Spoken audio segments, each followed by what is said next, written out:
My channel. My name is Indrani, আর আমি তোমাদের সামনে শেয়ার করব একটা গুরুত্বপূর্ণ information about staff nursing form fill আপটা করবে।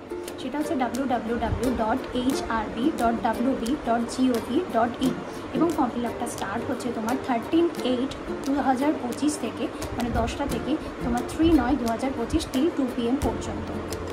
এবার এখানে কারা ফর্ম ফিল আপটা করতে পারবে? যারা বেসিক বিএসসি নার্সিং কমপ্লিট করেছে, যারা জিএনএম কমপ্লিট করেছে, যারা পোস্ট বেসিক কমপ্লিট করেছে, এরা সবাই এখানে এলিজিবল। আগের বারের থেকে এইবারের ফি স্ট্রাকচারটা একটু চেঞ্জ হয়েছে, সেটা 39,500 হয়েছে এখানকার মিনিমাম এনরোলমেন্ট। হচ্ছে এজ লিমিটেশন। এজ লিমিটেশনের মধ্যে চলে আসছে মিনিমাম এজ 18 এবং ম্যাক্সিমাম 39-এর নিচে তোমাকে হতে হবে। এসসি এসটিদের জন্য এজ রিল্যাক্সেশন তো আছেই। সেকেন্ডলি এজ প্রুফটা করবে কীভাবে? সেটা হচ্ছে তোমার ক্লাস 10-এর যে অ্যাডমিট কার্ডটা আছে সেটা তোমার এজ প্রুফ হিসাবে তুমি সেখানে নিতে পারো। এছাড়াও সার্টিফিকেট অফ সেকেন্ডারি মার্কশিট বা এটা তোমার এজ প্রুফ হিসাবে গ্র্যান্টেড হতে পারে। তাছাড়া যারা ম্যারেজ করেছে তাদের রেজিস্টার সার্টিফিকেটেও এজ প্রুফটা থাকে, তো সেটাও অ্যাকসেপ্টেড। এরপর চলে আসছি যে ফিসটা কীভাবে দেবে। ফিস তোমরা 210 টাকা, মানে যারা জেনারেল ক্যাটাগরি থেকে বিলং করছে তারা 210 টাকা ফিস দেবে। কীভাবে? Banking portal GRPS government receive portal সিস্টেমের মাধ্যমে এটা পে করবে। কোনোরকম ডার্ট বা ক্যাশ পে ওরা নেবে না। সেকেন্ড চলে আসি যে মার্ক ডিস্ট্রিবিউশন। মার্ক ডিস্ট্রিবিউশনে আসার আগে একটা জিনিস আমাদের জানতে হবে যে কত ভ্যাকেন্সি ডিক্লেয়ার হচ্ছে।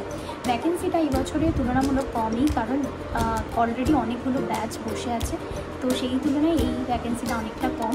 ভ্যাকেন্সির মধ্যে 2582, সেখানে হচ্ছে 2582-র মধ্যে 252টা হচ্ছে পোস্ট বেসিক আর 2330টা হচ্ছে বেসিক।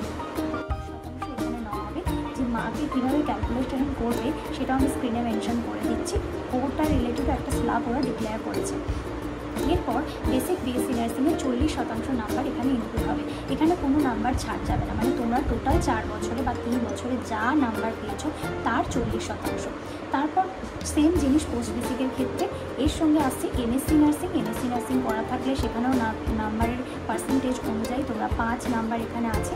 আর যারা কোনো ডিপ্লোমা করে রেখেছে ক্লিনিক্যাল স্পেশালিটি সেখানেও 5 নম্বর, 5-এ 5 পাবে। তো টোটাল এখানে 75 নাম্বার, যেটা হচ্ছে অ্যাকাডেমিক নাম্বার, আর তার সঙ্গে হচ্ছে 10 হচ্ছে এক্সপিরিয়েন্স আর 15 হচ্ছে ইন্টারভিউ নাম্বার।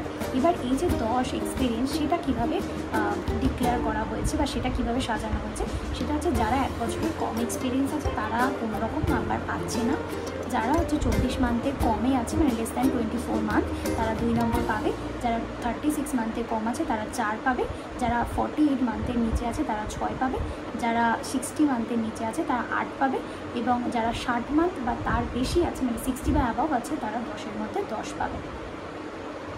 এরপর তোমাদের সাথে আরও একটা জিনিস বলবো যে অনেকের ডাউট থাকে যে আমি প্রাইভেট সেক্টর থেকে কাজ করেছি, তো আমার এক্সপিরিয়েন্সটাকে গ্র্যান্ট করা হবে। অবশ্যই প্রাইভেট সেক্টর থেকে কাজ করলেও এক্সপিরিয়েন্সটা এখানে ক্যালকুলেট হবে, গভর্নমেন্ট থেকে করলেও হবে। যারা কন্ট্রাকচুয়াল CHO বা NHM স্টাফ আছো তাদের যেমন এক্সপিরিয়েন্সটা ক্যালকুলেট হবে, তেমনি যারা প্রাইভেটে আছে তাদেরটাও ক্যালকুলেট হবে, তবে 1 ইয়ারের নিচে হলে কোনো রকম এরপর তোমাদের সাথে বলি যে কী কী ডকুমেন্টসগুলো লাগছে। টোটাল বেশ কিছু ডকুমেন্টস লাগছে। তার মধ্যে প্রথম যেটা লাগছে সেটা হচ্ছে মার্ক সার্টিফিকেট। মার্ক সার্টিফিকেটের মধ্যে লাগছে HSএর মার্ক কার্ড উইথ সাপ্লিমেন্টারি থাকলে সেটা।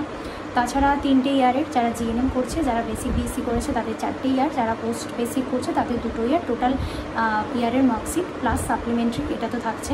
তাছাড়া যে রেজিস্ট্রেশন, যেটা খুব ম্যান্ডেটারি ফর্ম ফিল আপের জন্য, WBNCর আন্ডারে রেজিস্ট্রেশন, যেটা ছাড়া ফর্ম ফিল আপ করা সম্ভব নয়, তো সেই রেজিস্ট্রেশনটা যেন থাকে। সঙ্গে লাগছে আধার কার্ড বা ভোটার কার্ড বা প্যান কার্ড বা ড্রাইভিং লাইসেন্স, যেখানে তোমার অ্যাড্রেস প্রুফটা আছে সেটা। তাছাড়া হচ্ছে মাধ্যমিকের অ্যাডমিট কার্ড, যেটা তোমার এজটাকে প্রুফ করছে। পাসপোর্ট সাইজ ফটো কালারফুল, যেখানে তোমার 60% তোমার ফেস কভার করে আছে। তাছাড়া সিগনেচার, কখনোই শর্ট সিগনেচার করবেন না, অবশ্যই চেষ্টা করবে যেটা সিগনেচার করা হয় সেরকমভাবেই করতে, রেড বা ব্লু পেন দিয়ে। আর এক্সপিরিয়েন্স সার্টিফিকেট যারা দেখাচ্ছে তারা অবশ্যই এক্সপিরিয়েন্স সার্টিফিকেটেরও কপি, সঙ্গে SC ST OBC যদি থাকে তাহলে সেই সার্টিফিকেটটা, এবং যারা PWD তারা সেই PWD সার্টিফিকেটটা শো করাবে। তো এই হচ্ছে বেসিক কয়েকটা ডকুমেন্টস তোমাদের লাগবে, এবং এটা নিয়ে তোমরা ফর্ম ফিল আপ করতে যেও। সঙ্গে যেটা বলার সেটা হচ্ছে ফোন নম্বর এবং ইমেল আইডিটা জেনুইন দিও, এবং চেষ্টা করো যে এটা খুব ইমিডিয়েটলি না চেঞ্জ করার, কারণ প্রবলেম হয়, কারণ ওখানে সমস্ত কিছু ইনফরমেশন বা নোটিফিকেশানগুলো দেওয়া হয় সেই জন্য। তো এই ছিল আজকে আজকে টোটাল ভিডিওটা। এর পরবর্তী ভিডিও তোমাদের কোনো ডাউটস আছে বা কী রিলেটেড দরকার সেটা কমেন্টে জানিও, আমি অবশ্যই ভিডিও বানানোর চেষ্টা করব। আর আমার মনে হলো যে এই ভিডিওটা তোমাদের ডেফিনেটলি হেল্প করবে, সেই জন্য এই ভিডিওটা বানানো। কেমন লাগলো অবশ্যই জানিও, কমেন্ট করে দেখা হবে পরবর্তী কোনো ভিডিওতে। ততক্ষণ সবাই সুস্থ থেকো।